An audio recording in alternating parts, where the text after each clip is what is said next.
March 18, 1945, 10 miles south of Wesel, Germany, the Rhine River. A private from the 603rd Camouflage Engineers grabs the end of a rubber hose and twists the valve. Compressed air hisses through the line. The deflated mass on the ground begins to take shape. Tube by tube, the form rises. In 4 minutes, a 93-pound inflatable becomes an M4 Sherman tank. From 200 yards away, it looks real. From the air, through the lens of a German reconnaissance camera, it is real. Around him, dozens more are inflating in the darkness. By dawn, 600 rubber vehicles will sit along the river. Trucks, artillery pieces, jeeps, even 5 liaison planes.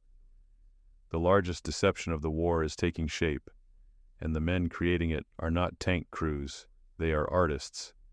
2 weeks after D-Day, a 15-man platoon from the 603rd landed at Omaha Beach. Their gear was unlike anything else coming ashore. Canvas-covered trucks held something the men couldn't discuss. Rubber equipment that weighed almost nothing but could fool an enemy into seeing an entire armored division. Lieutenant Bernie Mason commanded the platoon. His mission was to shadow the 980th Artillery Battalion, the first American heavy artillery unit on French soil after the invasion. The platoon stayed approximately 1 mile ahead of the real guns, inflating rubber howitzers and placing them where German aerial reconnaissance would photograph them. The men worked at night, setting up positions, then collapsing them before dawn and moving again. The fighting was close enough to hear. Shells occasionally landed near their fake batteries. If the Germans realized they were firing at rubber, the reprisal would be brutal. The platoon survived. The deception held. The 603rd was part of something larger. The 23rd Headquarters Special Troops, activated on January 20, 1944 at Camp Forest, Tennessee. Authorized strength, 82 officers and 1,023 men. The first mobile, multimedia, tactical deception unit in United States Army history. Its mission was singular: simulate the presence of entire divisions that weren't there, misdirect German intelligence, and save American lives by making the enemy attack ghosts instead of flesh. The 23rd was the brainchild of 2 very different men. Major Ralph Ingersoll was a celebrity journalist. Before the war, he had been managing editor of The New Yorker, publisher of Fortune, general manager of Time Incorporated. He had met Stalin, Churchill, and Roosevelt. The New York Times once called him a prodigiously energetic egotist. He was drafted in his 40s and served in North Africa, then came home and wrote a best-selling book, The Battle is the Payoff. By late 1943, he was stationed in London with the Special Plans Branch, working alongside British planners on strategic deceptions. He had a reputation for wild ideas and playing fast and loose with facts. A fellow intelligence officer said of him, "I've never met anyone who was such a bright guy who was such a goddamned liar." Colonel Billy Harris was the opposite. West Point trained, military family. His father was a general, his uncle was a general, his brother would become a general. Billy eventually did too. His mother had introduced Dwight Eisenhower to his future wife, Mamie Dowd. Harris was disciplined, practical, feet on the ground. Where Ingersoll threw out pie-in-the-sky concepts, Harris figured out how to make them work. Together, they forged an unlikely partnership. They studied British deception operations, especially Operation Bertram in North Africa, where the British had disguised tanks as trucks and convinced Erwin Rommel that the attack would come from the wrong direction days later than it actually did. Ingersoll and Harris wanted to give the American Army every advantage they could when they went into France. They pitched the idea to the top brass. General Jake Devers approved it in late 1943. The Ghost Army was born. The unit was assembled from 4 subunits. The 603rd Camouflage Engineers handled visual deception, inflatable equipment, fake bivouacs, dummy airfields. The 3132nd Signal Service Company, later replaced by elements of other signal units, handled sonic deception, recordings of construction sounds, tank movements, troop activity, played through massive speakers that could be heard 15 miles away. The Signal Company Special handled radio deception, spoof traffic, impersonating telegraph operators from real units, creating the electronic signature of entire headquarters that didn't exist.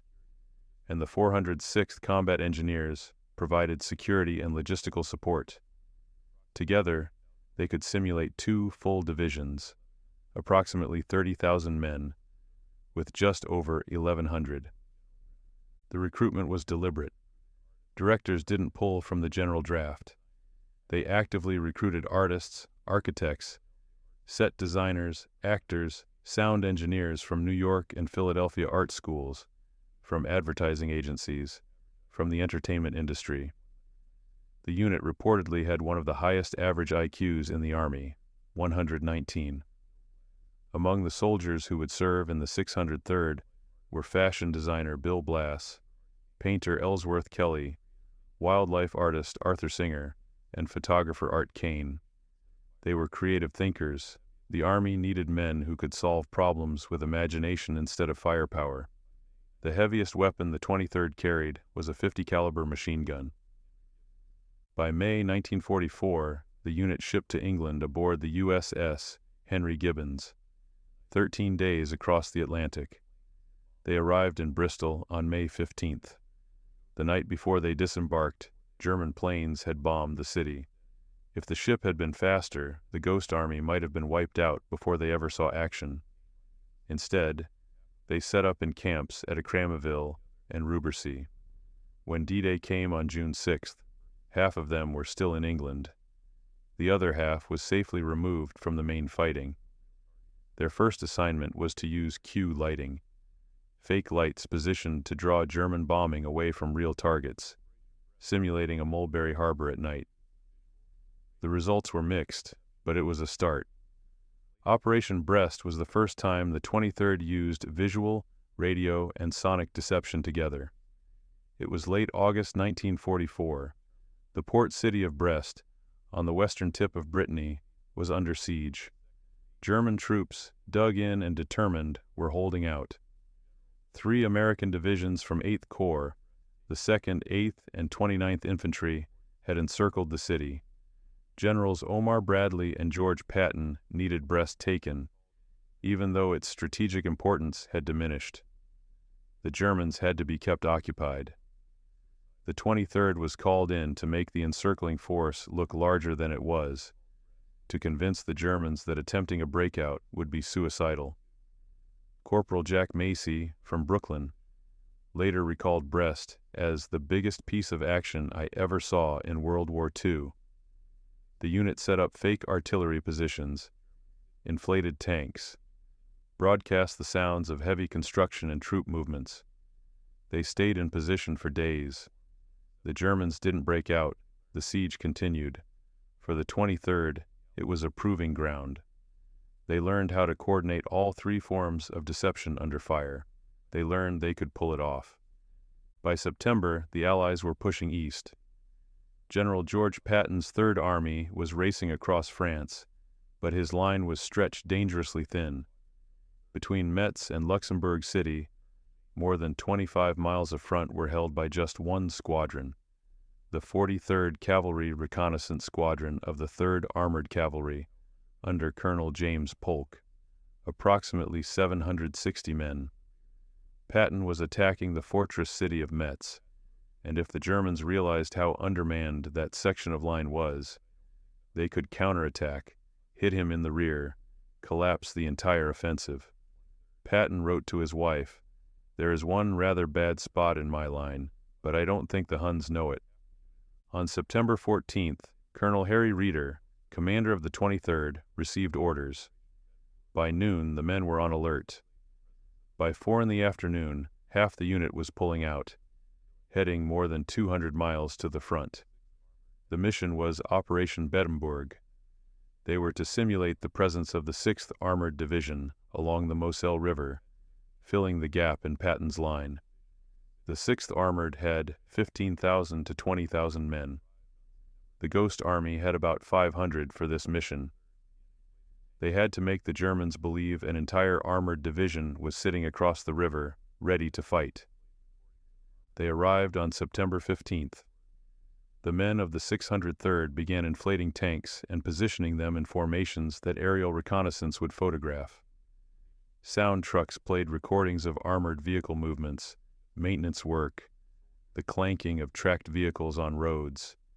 The radio operators broadcast fake traffic, mimicking the communications patterns of a real division headquarters. But it wasn't just technical. The soldiers sewed patches onto their uniforms, the insignia of the 6th Armored Division. They drove jeeps through nearby villages for hours, looping back and forth to create the illusion of a constant flow of traffic. They hung out in local cafes, spinning stories about their unit, loud enough for anyone listening, spies, collaborators to hear. They even created fake garbage dumps, the kind a large unit would generate. They laid tank tracks in the dirt at night. Every detail mattered. For 8 days, they held the line. German units were spotted moving in across the river, apparently to defend against what they believed was the 6th Armored Division. German patrols probed the area. Civilians, nervous about the setup, began asking too many questions. Shots were heard in nearby woods. Telephone lines laid by the signal company were found cut. Major Ingersoll visited to pass on a warning. The enemy was regrouping, becoming more aggressive. The 23rd had no heavy weapons. If the Germans attacked in force, the Ghost Army would be overrun. But the Germans didn't attack. They repositioned to face a division that wasn't there.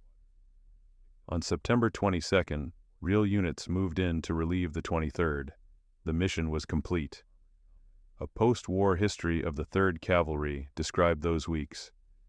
During this time, the handful of men in this squadron kicked up such a fuss with the help of supporting artillery that the German G2s reported everything from an armored combat command to several divisions in the 23-mile front zone. The official after-action report gave credit where it was due. The establishment of a simulated armored division during this period by the 23rd Headquarters, special troops, added to the bewilderment of the enemy as to our strength. From France into Luxembourg, then Belgium, then Germany. The Ghost Army mounted mission after mission. Operation Brittany in July 1944, misdirecting the Germans about where Patton was headed, helping him race across France. Operation Kodak in December 1944, during the Battle of the Bulge, a radio-only deception that drew German attention away from the effort to relieve Bastogne. Each operation required the men to become someone else. Like actors in a repertory theater, they impersonated different divisions, wearing different patches, telling different stories. They carried sketchbooks. In spare moments, they painted and drew their way through war-torn Europe. Ellsworth Kelly painted watercolors in foxholes. Bill Blass, who would become a famous fashion designer after the war, resewed his own uniform so it fit better. These were artists at war, but their art was deception. The Germans never caught on, not fully. Captured overlays showed that German intelligence placed Ghost Army simulations exactly where the 23rd wanted them placed. Radio intercepts confirmed the enemy was reacting to phantom divisions. Aerial reconnaissance photographs showed the inflatables, and the Germans accepted them as real. The deception worked because it was layered, comprehensive, and performed by men who understood the psychology of illusion. They knew that people see what they expect to see. The Germans expected American divisions to move in certain patterns, communicate in certain ways, leave certain traces. The Ghost Army gave them all of that, and the Germans believed it. But the risk was constant. If a German patrol overran a position and found rubber tanks instead of steel, the entire operation would collapse. Worse, the men would likely be executed as spies. They operated close to the front, often within earshot of fighting. 3 members of the 23rd were killed in action. Dozens were wounded. They were non-combatants in a combat zone, armed with creativity and nerve instead of heavy weapons. Every mission was a gamble. The culmination came in March 1945, Operation Viersen. The Ninth Army was preparing to cross the Rhine River into Germany, the final barrier before the heart of the Third Reich. The crossing point was in the 16th Corps zone, but if the Germans concentrated forces there, American casualties would be catastrophic. The Ninth Army needed the Germans looking somewhere else. They needed the Ghost Army. The mission was conceived and planned by Lieutenant Colonel Merrick Truly, the 23rd's liaison officer attached to 9th Army headquarters. The objective, as stated in the official report, was clear: to deceive the enemy as to the actual Rhine River crossing area, strength of the crossing and time of crossing. The specific mission: simulate the 30th and 79th Infantry Divisions assembling in the 13th Corps zone, approximately 10 miles south of where the real divisions were gathering in 16th Corps zone. Make the Germans believe the main crossing would happen there. Make them move troops to defend the wrong place. It was the 23rd's largest operation. All means of deception were employed: visual, sonic, radio, and what they called special effects, atmospheric deception, creating the look and feel of a major operation. The men inflated more than 600 rubber vehicles, tanks, trucks, artillery pieces, even 5 liaison planes. Each notional division had nearly 100 extra rubber vehicles. Aerial photographs later showed the installations looked remarkably authentic from the air. The sonic crews worked around the clock. At night, they played recordings of trucks rolling in, convoys moving, engines idling. During the day, they played sounds of heavy construction, bridging units assembling pontoon boats, engineers preparing for a river crossing. They set off flash canisters to simulate artillery fire. Real bridging units were attached to the 23rd and assembled actual bridge sections to add credibility. The radio operators created spoof networks, transmitting false traffic that mimicked 2 entire divisions coordinating for an assault. The Germans were listening. The Germans always listened. And the Ghost Army gave them exactly what they expected to hear: division headquarters communicating with regiment and battalion commanders, supply units requesting ammunition and fuel, engineers coordinating construction schedules. It was a symphony of deception, and every note had to be perfect. The Germans responded. Intelligence reports confirmed enemy units converging across the river from the deception, moving into position to defend against what they believed was the 9th Army's main effort. Artillery fire poured down on the Ghost Army's positions. Shells exploded among the rubber tanks and trucks. The men scrambled to repair them, re-inflating punctured vehicles, moving them slightly to maintain the illusion of an active, living force. No one died in the barrage. The only casualties were rubber.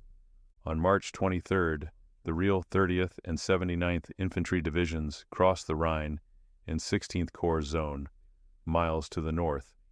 They met disorganized resistance. Casualties were astonishingly low. The Germans had been caught completely by surprise. A captured German overlay, taken just before the attack, showed the 79th Division placed exactly where the Ghost Army had simulated it. The 30th wasn't on the German map at all. They had lost track of it entirely. The 9th Army G2 stated that the Germans had expected the main Allied effort to be made north of Wesel, with a minor crossing near Krefeld, exactly where the Ghost Army had been performing.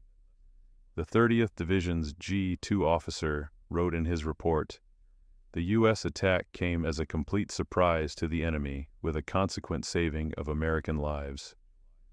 Operation Viersen was the Ghost Army's final and best performance.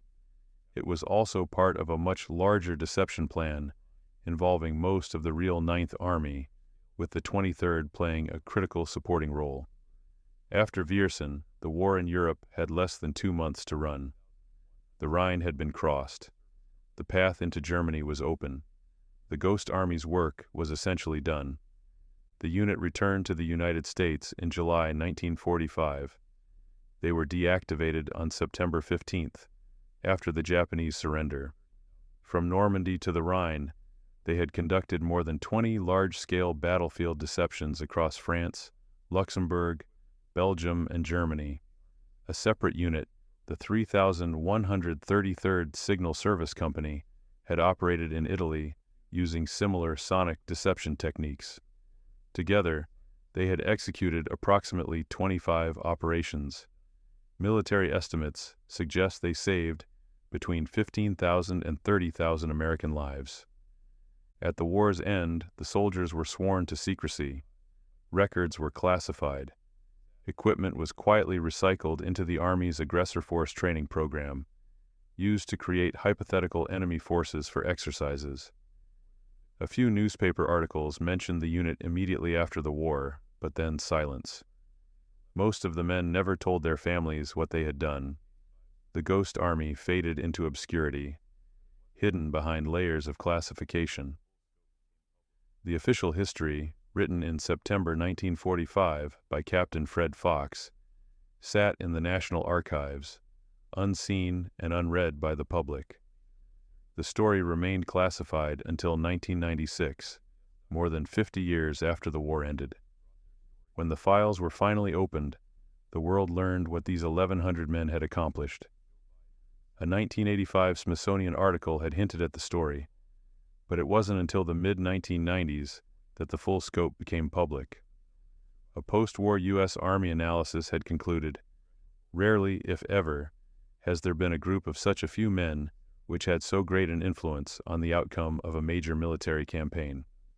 In 2013, a PBS documentary, The Ghost Army, brought their story to a wider audience.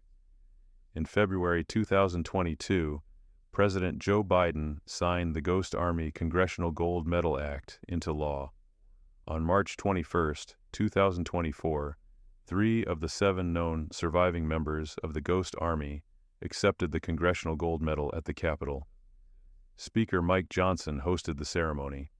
The men who had fought with rubber and sound effects were finally recognized for what they had done. The Ghost Army proved something fundamental about warfare, that deception, when executed with precision and imagination, can be as powerful as firepower. Their success rested on a simple truth. In war, perception is reality. If the enemy believes you have a division where you don't, then functionally you do. If they move forces to counter a threat that doesn't exist, then you've shaped the battlefield without firing a shot. The 23rd demonstrated that a small group of creative, intelligent soldiers, armed with inflatable equipment and sound effects, could influence the decisions of an entire enemy army. They turned battlefield deception from an ad hoc improvisation into a systematic, repeatable capability. The Ghost Army's operations also highlighted the value of unconventional thinking in military planning. The men who served in the 23rd were not typical soldiers. Many had no military background before the war. They were recruited specifically because they thought differently. Artists, designers, engineers, actors, men trained to create illusions, to manipulate perception, to tell convincing stories. The Army recognized that these skills, usually associated with civilian creative industries, could be weaponized. The result was a unit that consistently outperformed expectations, that saved thousands of lives, and that helped win the war. There is a deeper lesson here about the nature of modern conflict. The Ghost Army showed that in industrial warfare, where intelligence, reconnaissance, and logistics are as important as combat power, the ability to control what the enemy sees and believes can determine the outcome of battles. Deception became a force multiplier.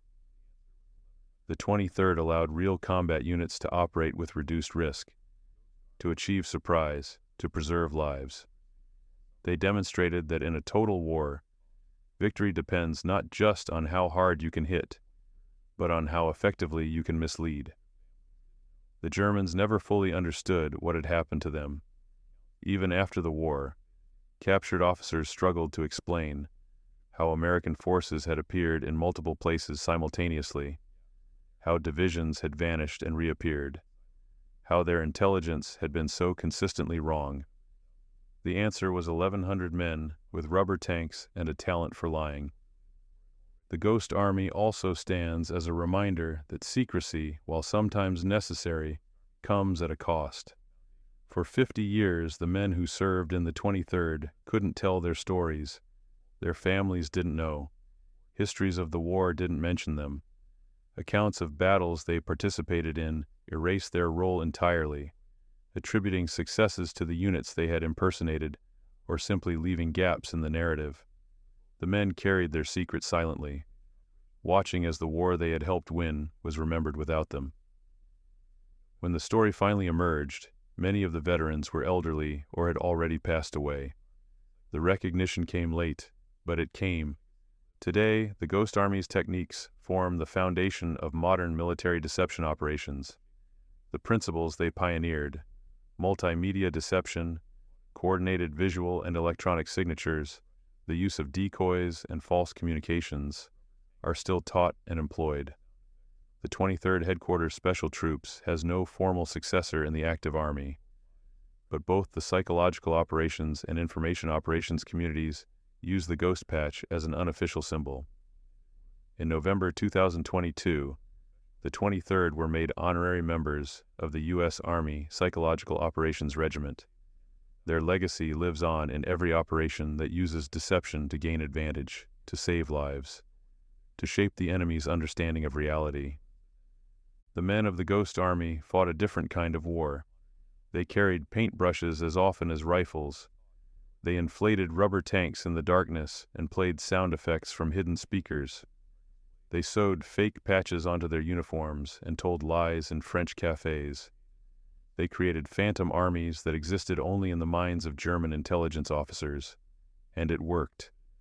They deceived one of the most professional military forces in history, again and again, for nearly a year. They saved tens of thousands of lives. They helped end the war faster, and for 50 years, almost no one knew their names.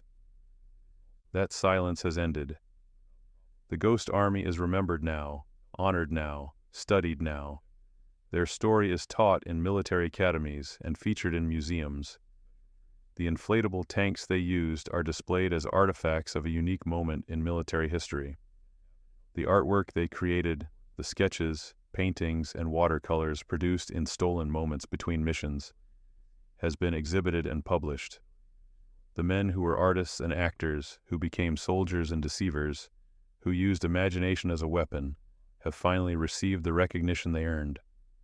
The Ghost Army's story matters because it shows that war is not only about destruction, it is also about creativity, about problem solving, about using intelligence and ingenuity to achieve objectives that brute force alone cannot. The 23rd Headquarters Special Troops demonstrated that a small group of unconventional thinkers, properly employed, can have an outsized impact on the course of history. They proved that in the calculus of war, the ability to deceive can be as valuable as the ability to destroy. They saved lives by creating illusions. They helped win a war by telling lies. And in doing so, they earned a place in history that for too long remained classified and forgotten. Now, finally, their story is told.